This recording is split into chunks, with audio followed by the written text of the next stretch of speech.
तर मग आपण आता चाललोय गावाला. गावाला म्हणजे आपला प्रवास तर दापोली मंडणगड खेड इथपर्यंतच असतो. त्याच्या पुढे तर काय आपण जात नाही, कारण आपलं गावच तिकडे आहे. मग जा ना. नको ना, आता सणाला आपण आपल्या घरीच जाणार की नाही, का लोकांच्या घरी जाणार. बरोबर. त्यामुळे आता आपण आपल्याच घरी चाललोय. आणि आता मुंबई गोवा आत्ता आम्ही बाहेर पडलो पनवेल मधून, तर आम्हाला आत्ता तरी मुंबई गोवा हायवे छान दिसतोय. आता पुढे त्याची कंडिशन काय आहे, कसा आहे, व्यवस्थित झालाय की नाही, का अजून खड्डेच आहेत, ते सगळं आम्ही तुम्हाला व्हिडिओतून दाखवणारच आहोत. बरोबर. दरवेळेला आपण असा व्हिडिओ करतो, याचा म्हणजे रस्त्याचा व्हिडिओ करतो, जाणीवपूर्वक करतो, कारण जसा जसा रस्ता अपडेट होतोय तसं तसं मग त्याच्या मेमरी पण राहतात. पण भरपूर दिसतात काम करताना. आता आपण अनेक वर्ष या गोष्टींवर बोलतोय ना. हेच पण नाही, मध्ये पावसात आपण गणपतीत आलो तेव्हा कुठेच काहीच चालू नव्हतं, सगळं शांत होतं. ते पावसामुळे असेल. पण आता जिकडे तिकडे हे दिसतात, काय ते क्रेन्स, पोकलँड ना, पोकलेन मशिनरी, आणि माणसं काम करताना दिसतात. काही ना काहीतरी सळ्या इकडचं तिकडचं काय काय चालू आहेत काम. खालून रोड आहे, तो पण जरा खराब आहे. ठीक आहे, आता ऍडजस्ट करण्याशिवाय आपल्याला पर्याय नाहीये ना, कारण आपण बोलून काही लगेच उद्याला रोड चांगला होणार नाहीये. त्यामुळे प्रवास करायचा म्हणजे आपल्याला ह्याच रोडवरनं करणं भाग आहे. चला तर मग करूया आता प्रवास पुढचा, पण शांतपणे, हळुवारपणे. हे डेब्रिज तुम्हाला ते दिसतंय. हे बघा, हा ओव्हरब्रिज आहे, खांब गाव आहे, खांब, त्या ठिकाणचा ओव्हरब्रिज आहे. इकडे तिकडे मातीच दिसते नुसती डीप केलेली, बाकी काहीच दिसत नाहीये. आणि खडी टाकलेली दिसते पुढे कुठेतरी. सिमेंटचा मिक्सर हा इथलाच आहे वाटतं. कोलाड. इकडनं आतमध्ये रोड रोहा ना.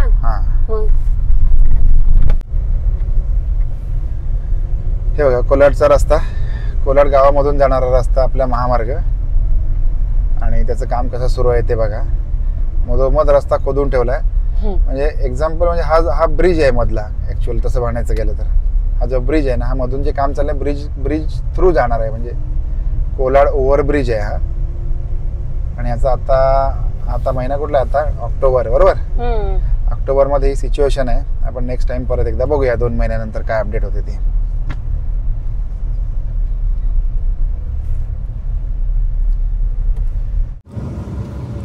हे बघा, आतापर्यंतचा प्रवास तर खूप छान झालाय. आणि आता आलोय आपण माणगावला. ते नेहमीप्रमाणे म्हटल्याप्रमाणे माणगावला आम्हाला ट्रॅफिक लागलेलंच आहे. माणगावच्या स्टेशन पासून ट्रॅफिक आहे. सणवार माणगावला ट्रॅफिक आहे फार. नाही, सणवार कसं, आता दिवाळी आहे की आपल्यासारखे सगळे लोक गावाला चालले. बरोबर. त्यामुळे हे मला वाटतं इथे स्टेशन आहे ना माणगावचं.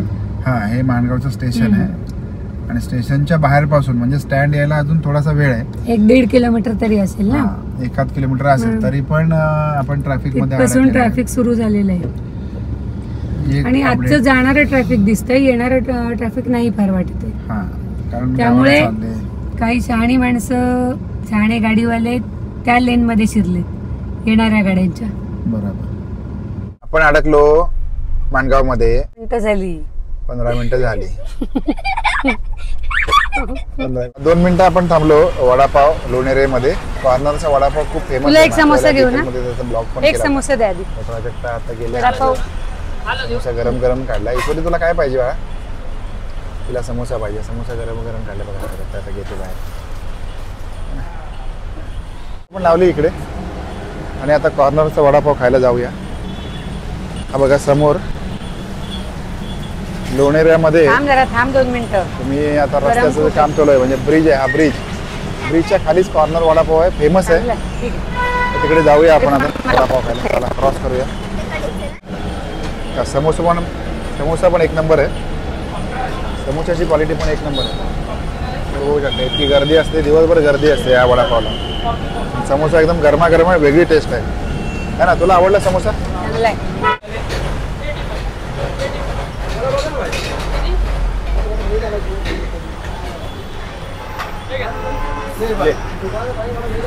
त्यांचं आहे का? हे आपलं आहे. घ्या घे. अब आ गया प्लेट भर के. भाऊ तू पण का बेळा दोन पुरणार आपल्याला. आधी घेतले आहे चालू आहे तरी. मला पण द्या भरून. बा तू खाणार आहेस एक देऊ बरं, ठीक. तसं नव्हे पटकन संपून जात आहेत म्हणून विचारलं. होय.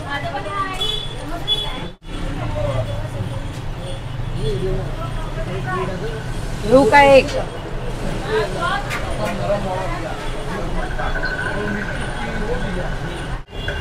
हे बायला उचलून घेतली, चप्पल नाही घातली त्यामुळे.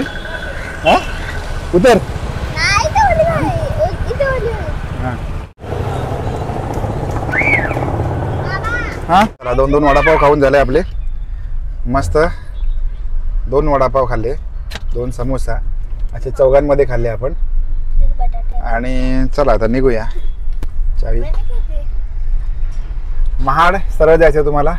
लोणेरे, गोरेगाव, आंबेत, मंडणगड आणि म्हसळा या बाजूला राईटला जायचंय.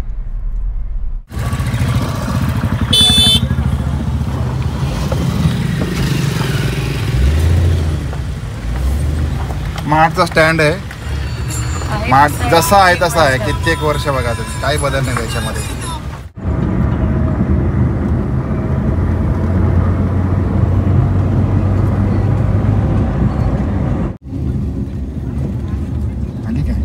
आता आपण पनवेलवरून निघून महाड मार्गे आता आपण महाडवरून निघून चिंबावे मार्गे मंडणगड या रोडने आपण आता चिंबावे महाप्रळ मार्गे मंडणगडला चाललेलो.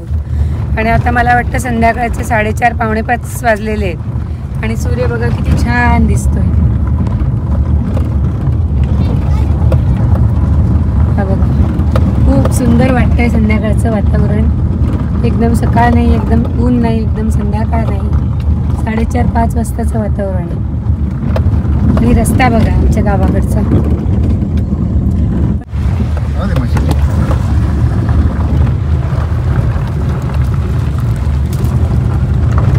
मग अशा प्रकारे आपला प्रवास खूप छान झाला आहे. आता पुढच्या एक अर्धा तासात आपण घरी पोहोचणार आहोत. त्यामुळे असं खूप छान वाटतं आहे आणि छान दिवाळी साजरी करणार आहोत.